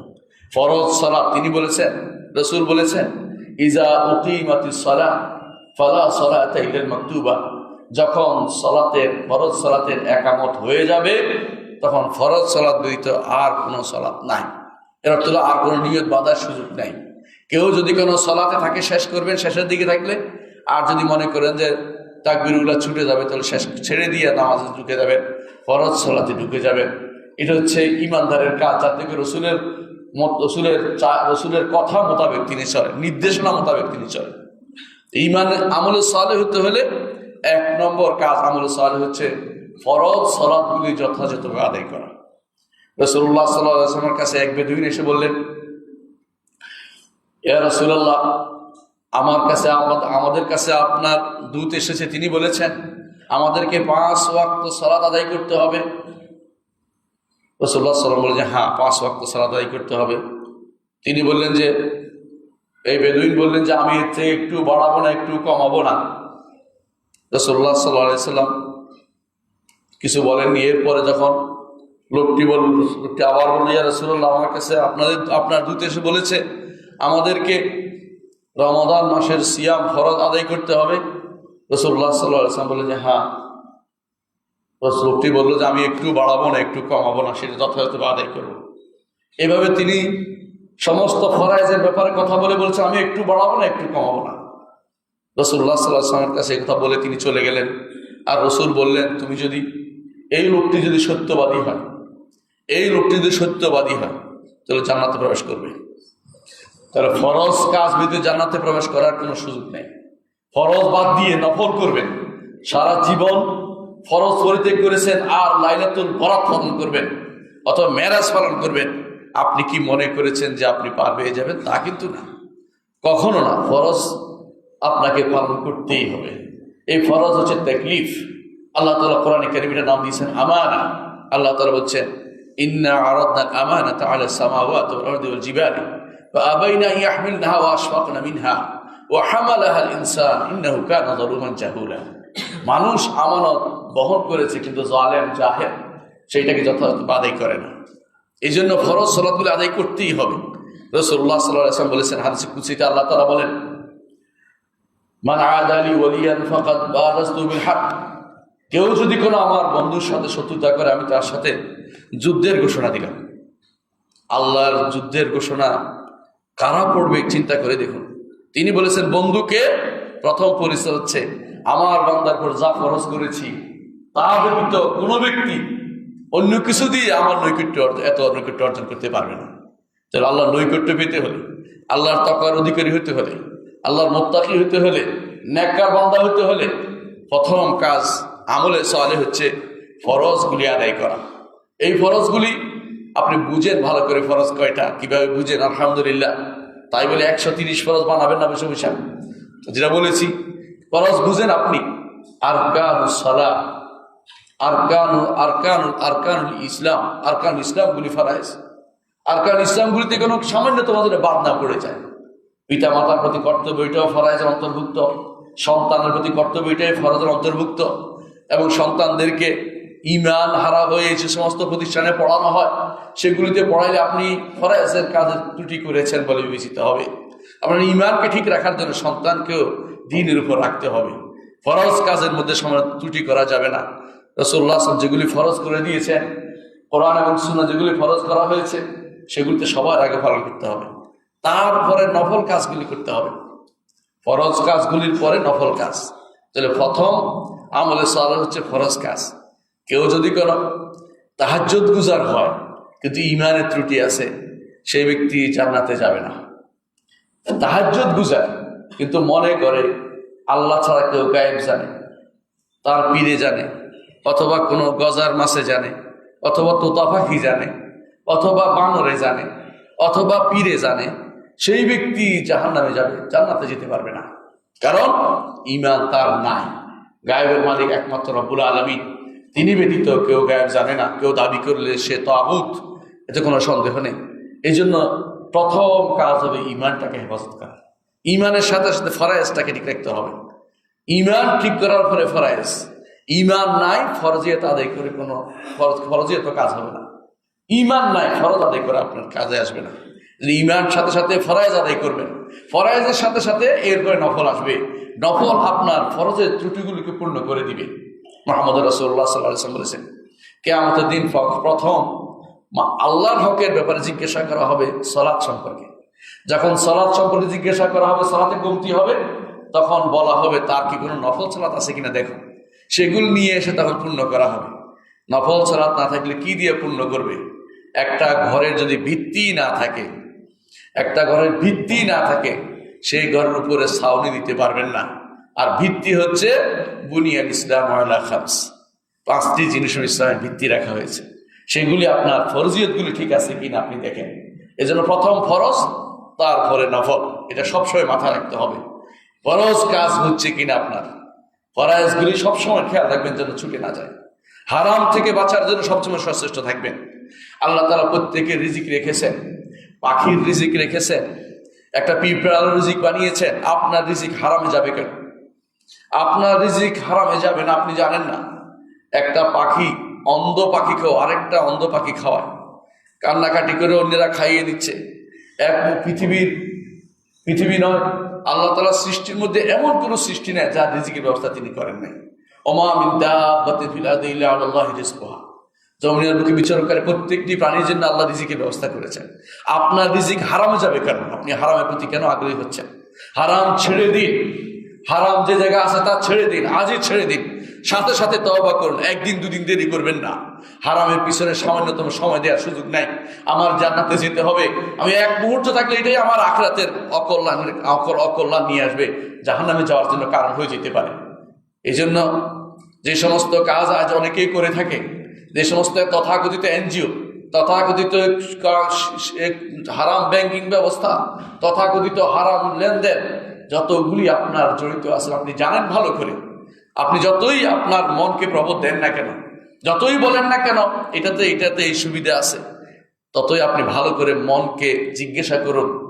বালিল ইনসানু আলা নাফসিহি বাসীরা ওয়ালাউ আলকা মাআযীরা। আল্লাহ তাআলা বলছেন মানুষ নিজের নফসের উপর বসীরা, ভালো করে জানে, যদিও সে ওজর পেশ করে। ওজর পেশ করে বুঝে কি আমার করার কিছু ছিল না। কেন তোমাকে করার কিছু ছিল না কেন বলছে? অনেক কিছু আছে করার জন্য। রাসূলুল্লাহ সাল্লাল্লাহু আলাইহি ওয়াসাল্লাম একটি জিনিস দিয়েছেন, এমনকি বলেছেন একটি জিনিস, এটা কি? একজন মানুষ বনে গিয়ে কাঠ কেটে এনে বিক্রি করতে পারে। রসুলের যুগে বন ছিল না, আরব দেশে বন নাই, তারপরেও কাঠ নিয়ে বাজারে নিয়ে বিক্রি করা, এইটাকেও তিনি উত্তম বলেছেন। তারপরেও তারা হারামের দিকে যান নাই, না খেয়েছিলেন, হারামের দিকে যান নাই। এ হচ্ছে সাহাবায়ে কেরাম রিদওয়ানুল্লাহি আলাইহিম আজমাইন। আপনার বাড়ি দরকার, গাড়ি দরকার, আপনার অনেক কিছু দরকার, হারামের দিকে আপনি হাত বাড়াচ্ছেন। আপনি কি বুঝেন না আপনি হারাম কাজ করছেন? আপনি কি আল্লাহর কাছে ফিরে যাবেন না? আল্লাহর কাছে ফিরে গেলে আপনি ভালো পাবেন কিভাবে আশা করতে পারেন? যে সন্তানের জন্য এত কিছু করেছেন, ওই সন্তান আপনার থেকে পালাবে। ইয়াউমা ইয়াফিরুল মার'উ মিন আখিহি ওয়া উম্মিহি ওয়া আবিহি ওয়া সাহিবাতিহি ওয়া বানিহি লিকুল্লি ইমরিইন মিনহুম ইয়াওমাইযিন শা'নুন ইউগনি। সন্তান পালাবে। আল্লাহ বলছেন আপনি অনেক দূর ঘুরে পাবেন সন্তানকে। হাসরের মাঠ ছোট জায়গা নয়, ছোট জায়গা বুঝছেন কিনা? পৃথিবীর মতো একটা নয়, আরো বিশাল মাঠ, যেই মাঠে কারো উপরে কোনো জুলুম হয় নাই, যেই মাঠে কোনো পাহাড় পর্বত নাই, যেই মাঠে কোনো আইল নেই, কারো কোনো চিহ্ন নাই, এই জমির প্রকৃত মালিক অমুক কিছু নাই, বিশাল এক ভূমি। এই ভূমিতে আপনাকে খুঁজতে আপনার বাবার অনেক কাঠখড় পোড়াইতে হয়েছে, খুঁড়াইয়া আপনি আপনার সন্তানকে খুঁজে পাইছেন, অনেক কষ্ট করে খুঁজে পাইছেন, কয়েকশো হাজার মাইল হতে ঘুরছেন, পাইয়া বলছেন বাবা তোমার কাছে আসছি, আজকে আমার নেকিতে একটু কমতি আসছে, ছেলে আপনার থেকে পালাবে, আমি জানি না আমার কি হয়, আমি তোমাকে কিছু দিতে পারবো না। তো সেদিন সবাই পালাবে। কার জন্য হারাম রোজগার করছেন? কার জন্য বাড়ি করছেন? ওই বাড়ি আপনার গায়ের উপর উঠতে পারে। হারাম জায়গায় করে থাকেন, হারামের অন্য জায়গা দখল করে বাড়ি করে থাকেন। মুহাম্মদ রাসূলুল্লাহ সাল্লাল্লাহু আলাইহি ওয়াসাল্লাম বলেছেন আপনার কাঁধের উপর সেটা তুলে দেওয়া হবে, সাত জমিন সহ। আপনি সেটা হাসরের মাঠে উঠে আসতে পারবেন না। কিভাবে সেটা নেবেন আপনি এখনই চিন্তা করে দেখুন। এই জন্য আপনাকে অবশ্যই চিন্তা করতে হবে, যদি আমি জান্নাতে যেতে হই ফরজ আদায় করব এবং হালাল খাবো, হারাম পরিত্যাগ করব। হারাম পরিত্যাগ করা গুরুত্বপূর্ণ দায়িত্ব। জান্নাতে যাওয়ার জন্য সেটা খুবই গুরুত্বপূর্ণ জিনিস, এটাকে খেয়াল রাখতে হবে। দ্বিতীয়, জান্নাতে যাওয়ার জন্য আল্লাহ তাআলাকে স্মরণ করতে হবে বেশি বেশি করে। ওয়াজকুরুল্লাহা কাসীরান লাআল্লাকুম তুফলিহুন। সফল কাম হতে হলে আল্লাহর জিকির থাকতে হবে। জিকির অর্থ এই নয় যে কেবল আল্লাহ আল্লাহ আল্লাহ বলবেন, কেন এটা জিকির নয়, এটা আমার নবী শিক্ষা দেননি। আমার নবী শিক্ষা দিয়েছেন সুবহানাল্লাহ, আলহামদুলিল্লাহ, লা ইলাহা ইল্লাল্লাহ, আল্লাহু আকবার, লা হাওলা ওয়ালা কুওয়াতা ইল্লা বিল্লাহ। এগুলি আমার নবী শিক্ষা দিয়েছেন। এগুলি বাকিয়াতুস সালিহাত, এগুলি বাকিয়াতুস সালিহাত, এমন সব নেক কর্ম যেগুলি বাকি থাকবে, এগুলি বাকি থাকবে, অবশিষ্ট থাকবে। এগুলি আমার নবী শিক্ষা দিয়েছেন। এগুলি বেশি বেশি বলবেন। আর কি বলবেন? ইস্তিগফার করবেন বেশি বেশি করে, লা হাওলা ওয়ালা কুওয়াতা ইল্লা বিল্লাহ বলবেন এবং দরুদ পড়বেন। এই 7টি জিনিসের কথা বেশি বেশি আসছে। যত যত ইবাদতের জিকিরের কথা আসছে দেখবেন ঘুরে ফিরে 7টি আছেই। তাসবিহ আছে, তাকবীর আছে, তাহমিদ আছে, এবং সেখানে তাকবীর আছে, তাহলিল আছে, এগুলি আছে। 4টি জিনিস আছে, সাথে এগুলিও আছে। এই 7টি জিনিস সারা জীবন আপনার পথে আপনার সাথে রাখুন। এই 7টি জিনিস রাখতে পারলে জিকির আপনি করেছেন। ওয়াজকুরুল্লাহা কাসীরান লাআল্লাকুম তুফলিহুন। আল্লাহকে স্মরণের একটা মাধ্যম হচ্ছে আল্লাহর নামগুলি দিয়ে আল্লাহকে স্মরণ করা। আর আমাদের দেশে নামগুলি ভুলেই যায়। আল্লাহর নামগুলো মুখস্থ করতে হবে, অর্থ জানতে হবে, সেগুলি দিয়ে আল্লাহকে ডাকতে হবে। দলিল আল্লাহ রাসূল সাল্লাল্লাহু আলাইহি ওয়াসাল্লাম বলেছেন ইন্না লিল্লাহি 99 ইসমান। আল্লাহ 99টি নাম রয়েছে। মান আহসাহা দাখালাল জান্নাহ। 99টি নাম দিয়ে আল্লাহকে ইহসা করলে জান্নাতে প্রবেশ করবে। ইহসা শব্দের অর্থ কি? আমাদের সমাজে অনেকে গণে বসে বসে, এই গণা অর্থ নয়, মুখস্থ করা শুধু অর্থ নয়, মুখস্থ করবেন সাথে সাথে এগুলো অর্থ অনুধাবন করবেন, এগুলো দিয়ে আল্লাহকে ডাকবেন, এগুলি ওসিলা দিয়ে আল্লাহর কাছে চাইবেন। আল্লাহর নামের ওসিলা দিয়ে আল্লাহর কাছে চাওয়াটা আমার নবী শিক্ষা দিয়েছেন। তিনি বলেছেন, কোনো ব্যক্তি যদি বিপদে পড়ে সেই জন্য বলে আল্লাহুম্মা ইন্নী আবদুকা ওয়া ইবনু আবদিকা ওয়া ইবনু আমাতিকা নাসিয়াতি বিয়াদিকা মাদিন ফিহা হুকমুকা আদলুন ফিহা কাদাউকা আসআলুকা বিকুল্লি ইসমিন হুয়া লাকা। আপনার প্রতিটি নামের ওসিলা চাচ্ছি।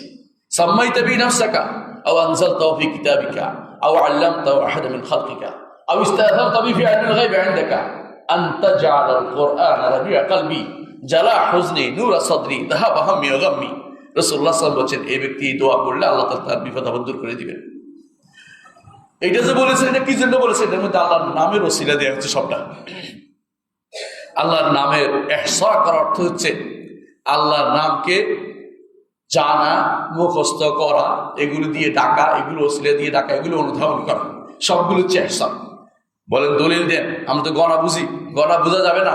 কোরআন কারীম আল্লাহ তাআলা বলেছেন, যখন সাহাবায়ে কেরাম সারা রাত ধরে তাহাজ্জুদ পড়তেন, আল্লাহ তাআলা যখন আয়াত নাজিল করে তাখফিফ করে দিলেন, হালকা করে দিলেন, আল্লাহ তাআলা বললেন আলিমা আল্লাহ তুহসু ফাতাবা আলাইকুম। আল্লাহ জেনে নিয়েছেন যে তোমরা যথাযথভাবে এগুলো হক আদায় করতে পারবে না, এই জন্য আল্লাহ তোমাদের তওবা কবুল করেছেন, তোমাদের কমিয়ে দিয়েছেন। ইহসান অর্থ হচ্ছে হক আদায় করে যে কোনো জিনিসের কাজ করা ইহসান, যথাযথভাবে এগুলি নিয়ে কাজে লাগানো হচ্ছে ইহসান। এই জন্য আল্লাহর নামগুলোকে ইহসা করলে আপনি জান্নাতে প্রবেশ করবেন। রাসূলুল্লাহ সাল্লাল্লাহু আলাইহি ওয়াসাল্লাম বলেছেন, নামগুলি জানতে হবে, পড়তে হবে, নামের ভিতরে যে গুণগুলো আছে এগুলো অনুধাবন করতে হবে। দুর্ভাগ্যবশত অনেক আলেম আপনি পাবেন বাংলাদেশেই যারা আল্লাহর তাআলার গুণগুলোকে অস্বীকার করে, আল্লাহর নামের অর্থ করতে তাদের কুণ্ঠাবোধ করে, আল্লাহর নামের অর্থ করলেই গুণ আসে, আর গুণের মধ্যে তারা মাত্র 60টা গুণ মানে, আর গুণ মানে না। এরা কিভাবে আল্লাহকে চিনবে? এরা কিভাবে জান্নাতের পথে চলবে? জান্নাতের পথে চলতে হলে আল্লাহর নাম ও গুণগুলোকে যথাযথ অনুধাবন করতে হবে। আল্লাহ জান্নাতের জন্য আরো কিছু জিনিস মুহাম্মদুর রাসূলুল্লাহ আমাদের করতে বলেছে, তার মধ্যে একটা হচ্ছে ইস্তিগফার। ইস্তিগফার রাসূলুল্লাহ সাল্লাল্লাহু আলাইহি ওয়াসাল্লাম বলেছেন, কেউ যদি পড়ে আল্লাহুম্মা আনতা রাব্বি লা ইলাহা ইল্লা আনতা খালাকতানি ওয়া আনা আবদুক ওয়া আনা আলা আহদিকা ওয়া ওয়া'দিকা মাসতা'তু আউযু বিকা মিন শাররি মা সানা'তু আবু লাকা বিনি'মাতিকা আলাইহি আবু বিযামবি ফাগফির লি ইন্নাহু লা ইয়াগফিরু যুনুবা ইল্লা আনতা। আপনি ব্যতীত আমার গুনাহ আর কেউ ক্ষমা করার নেই। বান্দা যখন এটা মন থেকে বলবে, মুহাম্মদুর রাসূলুল্লাহ সাল্লাল্লাহু আলাইহি ওয়াসাল্লাম বলেছেন, রাতের বেলায় বললে যদি মারা যায় জান্নাতে প্রবেশ করবে, দিনের বেলায় মরে যদি দিনেই মরে যায় জান্নাতে প্রবেশ করবে। তাহলে ইস্তিগফার জান্নাতে যাওয়ার একটা বড় মাধ্যম। আল্লাহর কাছে নিজেকে যত ছোট করতে পারেন, কিবির অহংকার থেকে বাঁচতে পারেন, আপনি জান্নাতে যেতে পারবেন। ইয়াকা না'বুদু ওয়া ইয়াকা নাস্তাঈন, দুটি শব্দ আপনি শুনেছেন, প্রতিদিন বলেন। ইমাম ইবনে কাইয়িম রাহমাতুল্লাহ আলাইহি বলেন, আমার উস্তাদ ইবনে তাইমিয়া বলেছেন যে ইয়াকা না'বুদু, এই কথার অর্থ হচ্ছে কাউকে দেখানোর জন্য করছি না ইবাদত, কাউকে দেখানোর জন্য ইবাদত করছি না, আপনার ইবাদত করতেছি। রিয়া থেকে মুক্তি থাকার জন্য ইয়াকা না'বুদু ওয়া ইয়াকা নাস্তাঈন, আপনার কাছে সাহায্য চাই। এর অর্থ হচ্ছে অহংকার মুক্ত জীবন যাপন করতে চাই। আমি অহংকারী হব না, আপনার কাছে সাহায্য চাই। কারো কাছে সাহায্য চাইলে আর অহংকারী হয় না, বুঝেন না কথাটা? আল্লাহর কাছে সাহায্য চাই অর্থ হচ্ছে আমি অহংকারী না, আমি আপনার কাছে হাত পাচ্ছি। আমি ফকির, আমার 14 গোষ্ঠীর ফকির, আপনার কাছে শুধু হাত পাতি আমি জীবন যাপন করে যাব। অহংকার মুক্ত থাকতে হবে আপনাকে, রিয়া মুক্ত, অহংকার মুক্ত জীবন যাপন করবেন। ইস্তিগফারের মধ্যে দুইটা জিনিসই আছে। ইস্তিগফার অনেকে দেখাইতে পারে, দেখানোর জন্য ইস্তিগফার, সেটা গ্রহণ করা হয় না। এই জন্য রাবেয়া আল-আদবিয়া বলেছিলেন, অনেক আস্তাগফিরুল্লাহ থেকে আমি আল্লাহর কাছে আস্তাগফার করি, ক্ষমা চাই। অনেকে আছে ইস্তিগফার করছে, আস্তাগফিরুল্লাহ বলছে, কিন্তু মন থেকে বলে না। আস্তাগফিরুল্লাহ মনে, সালাতের পরে 3 বার আমরা আস্তাগফিরুল্লাহ বলি, অর্থকে অনুধাবন করি, আল্লাহ ক্ষমা করুন, কারণ আমি যথাযথভাবে আপনার ইবাদত ঠিক মতো করতে পারি না। যে সালাত যতটুকু হক আদায় করার ছিল, কোনো ব্যক্তি বলতে পারবে না আমি ততটুকু হক আদায় করতে পেরেছি, কোনো ব্যক্তি বলতে পারবে না। কারণ সালাতের প্রতিটি অঙ্গের সাথে ইবাদত জড়িত আছে, প্রতিটি অঙ্গের মধ্যে কথার সাথে ইবাদত জড়িত আছে।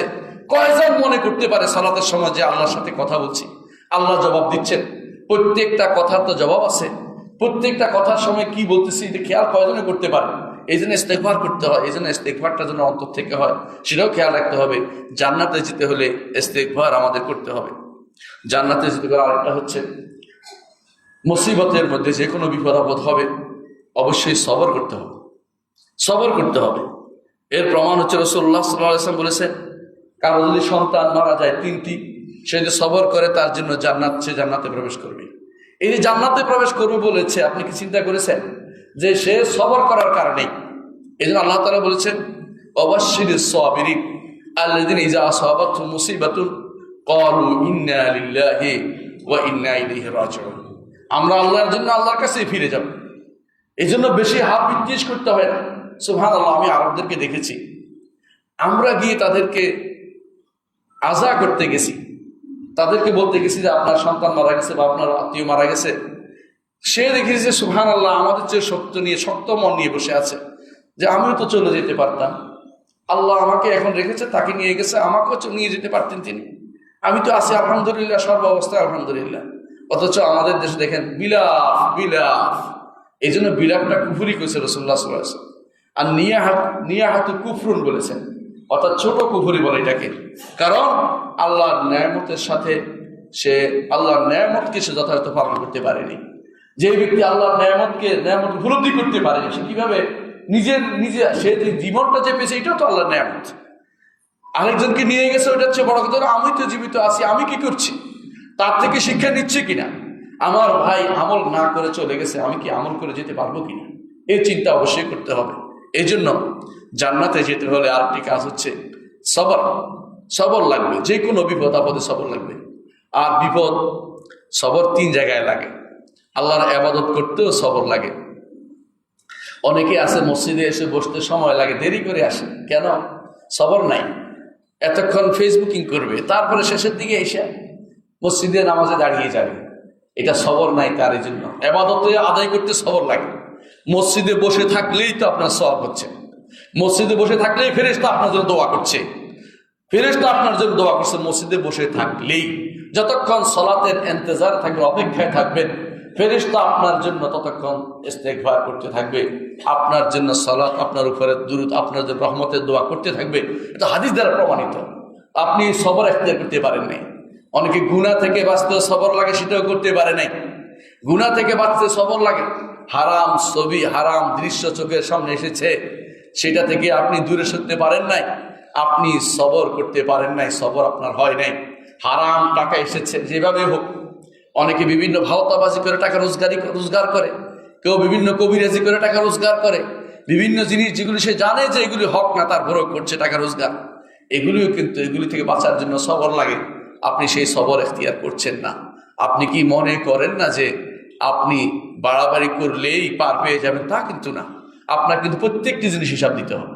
আর 3 নম্বর সবর হচ্ছে বিপদ আপদে সবর। তাহলে ইবাদত করতেও সবর লাগে, গুনাহ থেকে বাঁচতেও সবর লাগে, বিপদ থেকে বাঁচতেও, বিপদ আপদেও সবর লাগে।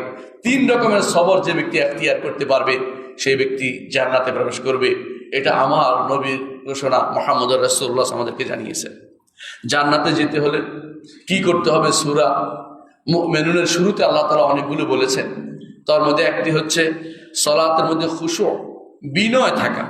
আর একটি বলেছেন অযাচিত কথা না বলা, যে কথা অর্থহীন, বেহুদা জিনিস ছেড়ে দিচ্ছেন।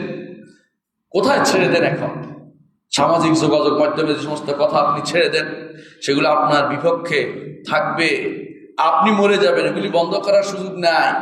যত মানুষ হারামটা দেখবে, আপনার গুনাহ হতেই থাকবে। আপনি কি মনে করেন না বিপদ ডেকে এনেছেন? এটা বন্ধ করার কোনো পথ নেই। আপনাকে জানতে হবে যে আমি বিপদের পথে চলে যাচ্ছি। এই জন্য রাসূলুল্লাহ সাল্লাল্লাহু আলাইহি ওয়াসাল্লাম বলেছেন, মান কানা ইউমিনু বিল্লাহি ওয়াল ইয়াউমিল আখির ফালইয়াকুল খায়রান আও লিয়াসমুত। যে কেউ আল্লাহর উপর ঈমান রাখে, আখিরাতের উপর ঈমান রাখে, সেজন্য ভালো বলে অথবা সেজন্য চুপ থাকে। কথা যেন ভালো বলে, ভালোটা বলে অথবা চুপ থাকে। এই জন্য আপনি এমন কিছু করবেন না যা আপনার জন্য বিপদের কারণ হতে পারে। আল্লাহ তাআলা কোরআনে কারীমে সূরা আল মুমিনের শুরুতে আমাদেরকে এই জাতীয় জিনিস থেকে মুখ ফিরিয়ে থাকতে বলেছেন, এরাদ করতে বলেছেন। অর্থাৎ এই নয় যে একটু টাকা সেটা না, একেবারে মুখ ফিরিয়ে থাকতে হবে। এদিকে ভুলো, অন্যায়গুলো কাজের দিকে নিজেকে চড়িয়ে যাওয়া যাবে না। অনেক কাজ আপনি করেন, অনেকেই আপনাকে ডাকবে, আমার কাজ করো, আমার কাজ করো। বলে তোমার কাজ করো, আমি আল্লাহর কাজ করবো। আল্লাহর দ্বীনের কাজ করব। তোমার কাজ করতে আমি আদিষ্ট নই। হ্যাঁ, তুমি যদি হক কথা বলো সেটা শুনবো, কিন্তু তোমার দুনিয়ার মুখী কোনো কাজের জন্য আমি সময় দিতে পারবো না। এই সময় আবার অনেক মূল্যবান। জীবনটা হচ্ছে সময়, পুরো জীবনটা একজন মানুষের সময়।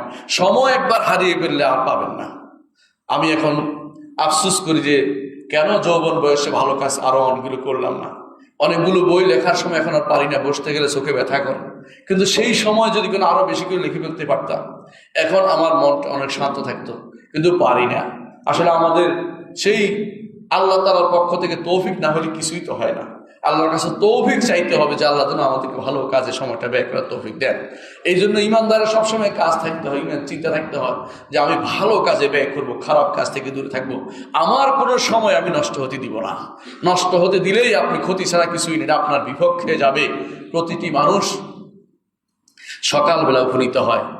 আমার নবী বলেছেন, ফাবায়ুন নাফসাহু, এক নিজেকে বিক্রি করে, ইম্মা মুতিকুহু ওয়া ইম্মা মুবিকুহু, নিজেকে ধ্বংস করে অথবা নিজেকে স্বাধীন করে।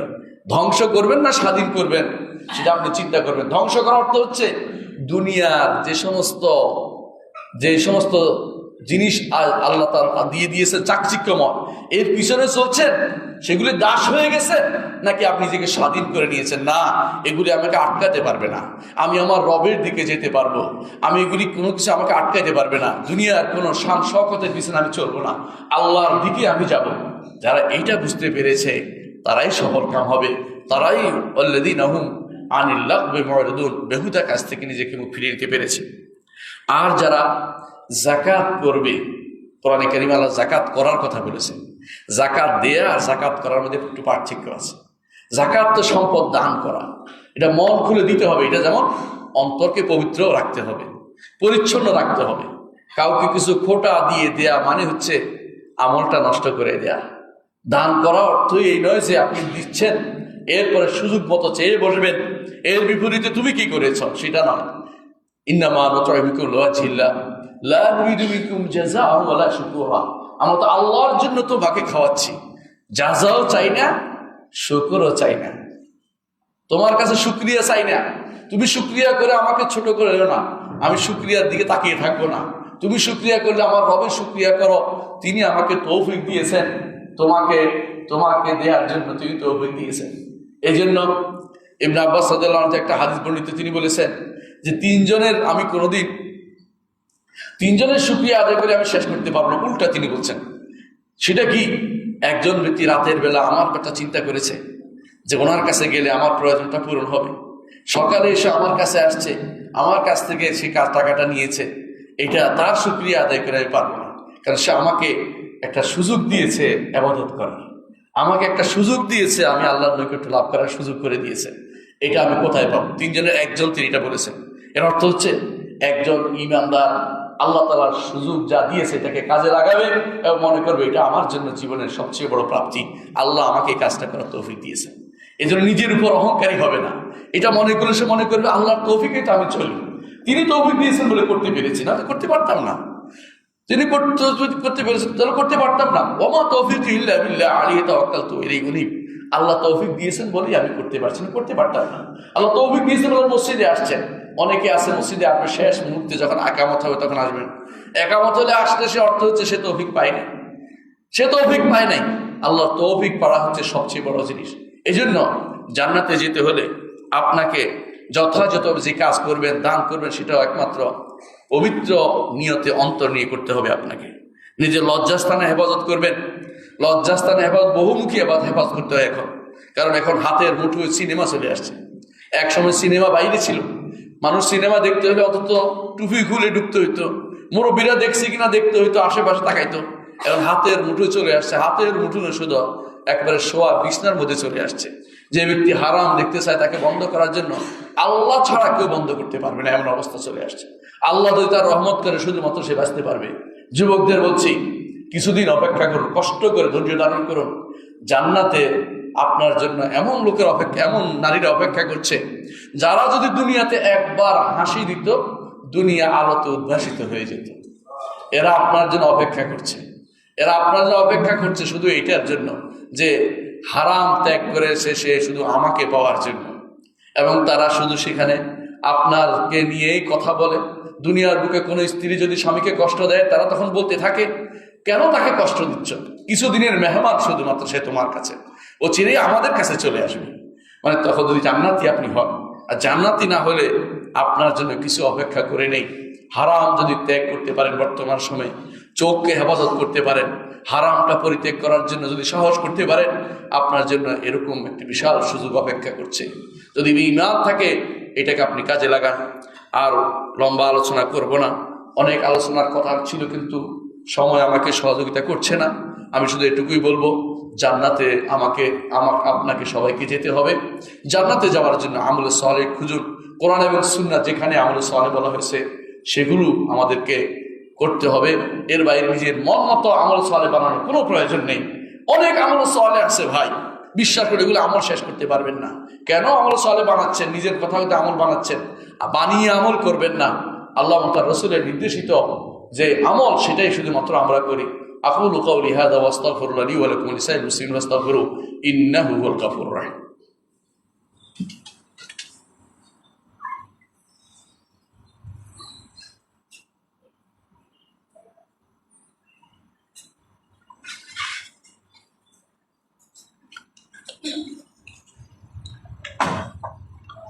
ইন্নাল হামদালিল্লাহ নাহমাদুহু ওয়া নাস্তাঈনুহু ওয়া নাস্তাগফিরুহু ওয়া নাউযু বিল্লাহি মিন শুরুরি আনফুসিনা ওয়া মিন সাইয়্যাতি আ'মালিনা মান ইয়াহদিহিল্লাহু ফালা মুদিল্লা লাহু ওয়া মান ইউদ্লিল ফালা হাদিয়া লাহু ওয়া আশহাদু আন লা ইলাহা ইল্লাল্লাহ ওয়াহদাহু লা শারীকা লাহু ওয়া আশহাদু আন্না মুহাম্মাদান আবদুহু ওয়া রাসূলুহু। সম্মানিত মুসলিয়ান ইকরাম, আমি আপনাদেরকে বলছিলাম জান্নাতে কিভাবে যেতে হয়। এই যে মসজিদে আপনি আসছেন, এটাও কিন্তু রাসূলুল্লাহ সাল্লাল্লাহু আলাইহি ওয়াসাল্লাম বলেছেন যে যতবার একজন মানুষ মসজিদে আসে আর মসজিদ থেকে যায়, তার জন্য আল্লাহ তাআলা জান্নাতে নেয়ামতের ব্যবস্থা করে রাখেন। বিশাল সুযোগ, কতবার আল্লাহ জান্নাতের ব্যবস্থা আপনারা করছেন আপনার জন্য, কিন্তু আপনি আবার নষ্টও করে দিতে পারেন সেটাকে। আমার কাছে খবর এসেছে, অনেকেই খুতবা শোনার সময় কথা বলেন। আপনি কি জানেন যে কথা বললে খুতবা শোনার সওয়াবও যায়, সেদিন জুমার সওয়াবও নষ্ট হয়ে যায়। সেদিন আপনি বড় ধরনের অপরাধ করলেন। এজন্য কেউ যদি বলে চুপ করো, সেটাও তার সব নষ্ট করে দেয়। হাত দিয়ে ইঙ্গিত করে শুধু বন্ধ করতে হবে, আমি শুধুমাত্র কথা বলতে পারবো না, কথা বলা নিষেধ। এখানে কথা বলা যায় না, এটা মনে রাখতে হবে। এজন্য বাচ্চাদেরকেও যদি দাঁড়াবেন যে কথা বলা যায় না, বাচ্চারাও কথা বলবেন, আপনারাও কথা বলবেন না। কথা বললে সব নষ্ট হয়ে যায়। কথা বললে জুমাতে আসার, কষ্ট করে আসা সব আর থাকে না। এই জন্য কথা বলবেন না জুমার সময়। অন্য সময় আসেন মসজিদে, অন্য কোনো উদ্দেশ্যে আসলে আপনি সবটা পাবেন না। আপনি মসজিদে সলাতের জন্য আপনাকে আসতে হবে। এই জন্য মসজিদে সলাতের জন্য আসবেন, মসজিদে থাকবেন। পানিতে যেমন মাছ থাকে সেরকম থাকবেন। বেশি বাড়াবাড়ি করবেন না, হই হল্লোড় করবেন না, নিজেকে দেখানোর মানসিকতা বন্ধ করবেন। আমি মসজিদে এসেছি, নিজের একটা জাহির করা, নিজে পণ্ডিতি করা সব বাদ দিবেন, এগুলিতে কাজে আসবে না। আর মসজিদে আসছেন, আপনি হবেন আল্লাহর বান্দা, আল্লাহর দাস। সবাই আল্লাহর দাস। এখানে বড় দাস হচ্ছে ইমাম সাহেব, তারা আপনারাও তার সেই দাসের পিছনে নামাজ পড়তেছেন। আমরা সবাই আল্লাহর দাস। এই কথা মনে রেখে মসজিদে যদি আসেন, আপনার সমস্যা কমতি হবে, জান্নাতে যাওয়ার পথটা অবশ্যই সুগম হবে। প্রিয় ভাইয়েরা, যেটা বলছিলাম, আমরা জানি যে এই মসজিদগুলো আল্লাহ তাআলার পক্ষ থেকে আমাদের জন্য বড় নেয়ামত। এই মসজিদগুলো যথাযথ আবাদ করবেন আপনারা ইনশাআল্লাহ। এই মসজিদগুলো যথাযথ আবাদ করবেন, মসজিদকে নিয়মিত আসবেন, সালাত আদায় করবেন, দূর দূরান্ত থেকে আসবেন। আপনি জানেন রাসূলুল্লাহ সাল্লাল্লাহু আলাইহি ওয়াসাল্লামের সাহাবী, তিনি বনি আমর ইবনে সালামাতে ছিলেন, অনেক দূরে। সেটা মসজিদে, আপনারা যারা মদিনায় গেছেন তারা জানেন, তাদের জায়গা ছিল এখন যেখানে বলে কিবলাতাইন মসজিদ বলে, ওই জায়গা ছিল। সেখান থেকে তিনি মসজিদ নববীর কাছে সালাত আদায় করতে করতে আসতেন। সাহাবায়ে কেরাম বললেন যে তুমি মসজিদের কাছে চলে আসো। তিনি বললেন যে না, আমি আসা যাওয়ার মধ্যে সওয়াবের আশা করি, আসা যাওয়া প্রতিটি পদক্ষেপে আমার জন্য সওয়াব লেখা হবে। রাসূলুল্লাহ সাল্লাল্লাহু আলাইহি ওয়াসাল্লাম সেটাকে বললেন, হ্যাঁ ঠিক বলেছে, সে অনুমোদন করলেন। তাহলে বোঝা গেল যে আপনি মসজিদগুলোতে অবশ্যই আসবেন, নিয়মিত আসবেন। যত বেশি আসবেন আপনি তত বেশি শয়তানের ধোঁকা থেকে বাঁচতে পারবেন। সুতরাং জান্নাতে যাওয়ার জন্য এটাও একটা জরুরি জিনিস, শয়তান যেন আপনাকে ধোঁকা দিতে না পারে। আল্লাহ আমাদেরকে বুঝার তৌফিক দান করুন। আল্লাহ সাল্লু আলা সাইয়্যিদিল বাশারিয়া মুহাম্মদ ইবনে আব্দুল্লাহ কামা আমাল্লাহু আযজা ওয়া জাল্লা ফি কিতাবিহি ওয়া যান্না বি মালাইকাতিল মুসাববিহাতিল কুদসি ওয়া যাল্লা বিকুম আইয়ুহাল মুমিনুন ফাকালা তাআলা মুখবিরান ওয়া আমিরা ইন্নাল্লাহা ওয়া মালাইকাতাহু ইউসাল্লুনা আলান নবী ইয়া আইয়ুহাল্লাযীনা আমানু সাল্লু আলাইহি ওয়া সাল্লিমু তাসলিমা ওয়া ক্বালা আন-নবী সাল্লাল্লাহু আলাইহি ওয়াসাল্লাম মান সাল্লা আলাইহি মাররাতান সাল্লাল্লাহু আলাইহি বিআশরা আল্লাহুম্মা সাল্লি আলা মুহাম্মাদ ওয়া আলা আলি মুহাম্মাদ কামা সাল্লাইতা আলা ইব্রাহিম ওয়া আলা আলি ইব্রাহিম ইন্নাকা হামিদুম মাজিদ আল্লাহুম্মা বারিক আলা মুহাম্মাদিন ওয়া আলা আলি মুহাম্মাদিন কামা বারাকতা আলা ইব্রাহিম ওয়া আলা আলি ইব্রাহিম ইন্নাকা হামিদুম মাজিদ আল্লাহুম্মা আরদি আন খুলাফায়ে রাশিদিন আবী বকর ওয়া উমর ওয়া উসমান ওয়া আলী ওয়া আন সাইর সাহাবাতি ওয়া তাবিঈন রিদওয়ানুল্লাহি আলাইহিম আজমাইন আল্লাহুম্মা ইগফির লানা ولإخواننا الذين سبقونا بالإيمان ولا تجعل في قلوبنا غلا للذين آمنوا ربنا إنك رؤوف رحيم اللهم اغفر لنا أجمعين আল্লাহ আমাদের সবাইকে আপনি ক্ষমা করে দিন আল্লাহ আমাদের সবাইকে আপনি জান্নাতের অধিবাসী করুন আল্লাহ সবাইকে জান্নাতে বিনা হিসাবে দিন আল্লাহ আমাদেরকে আরশের নিচে ছায়া দিন আল্লাহ আমাদেরকে আপনি কবর আযাব থেকে মুক্তি দিন আল্লাহ আমাদের কবরকে আপনি জান্নাতের টুকরো বানিয়ে দিন আল্লাহ কবরের মধ্যে জান্নাত থেকে ব্যবস্থাপনা করে দিন আল্লাহ কবরের যেন কষ্ট আমাদের না আসে তৌফিক আমাদের দিন আল্লাহ প্রশ্ন উত্তর দেওয়া তৌফিক আমাদের দিন আল্লাহ আমাদেরকে আপনার দ্বীনের উপর সুপ্রতিষ্ঠিত রাখুন আল্লাহ আমাদেরকে গুনাহ থেকে মুক্তি দান করুন আমাদের সন্তানদেরকে দ্বীনের উপর রাখুন আমাদের নারীদেরকে দ্বীনের উপর রাখুন আল্লাহ তাদেরকে আমাদের জন্য ফিতনা বানাবেন না আল্লাহ আমাদের নারীদেরকে বুদ্ধি দিন আল্লাহ তারা যেন ফিতনা তৈরি না করে সেই তৌফিক তাদেরকে দিন আল্লাহ আমাদেরকে আপনি ক্ষমা করুন আল্লাহ আমাদের মধ্যে যারা অসুস্থ আছে তাদের সুস্থতা দান করুন আমাদের এক ভাই তিনি অসুস্থ আছেন সিঙ্গাপুরে আল্লাহ তাকে আপনি হেফাজত করুন আল্লাহ তাকে আপনি সুস্থতা দান করুন আরও অনেকেই দোয়া চেয়েছেন সবাইকে আপনি ক্ষমা করুন আল্লাহ তাদেরকে আপনি যথাযথভাবে হেফাজত করুন আল্লাহুম্মা ইগফির ওয়ারহাম ওয়া আনতা খায়রুর রাহিমিন ইবাদাল্লাহ রাহিমাকুমুল্লাহ ইন্নাল্লাহা ইয়া'মুরু বিল আদলি ওয়াল ইহসান وإيتاء ذي القربى وينهى عن الفحشاء والمنكر والبغي يعظكم لعلكم تذكرون ولذكر الله أكبر والله يعلم ما تصنعون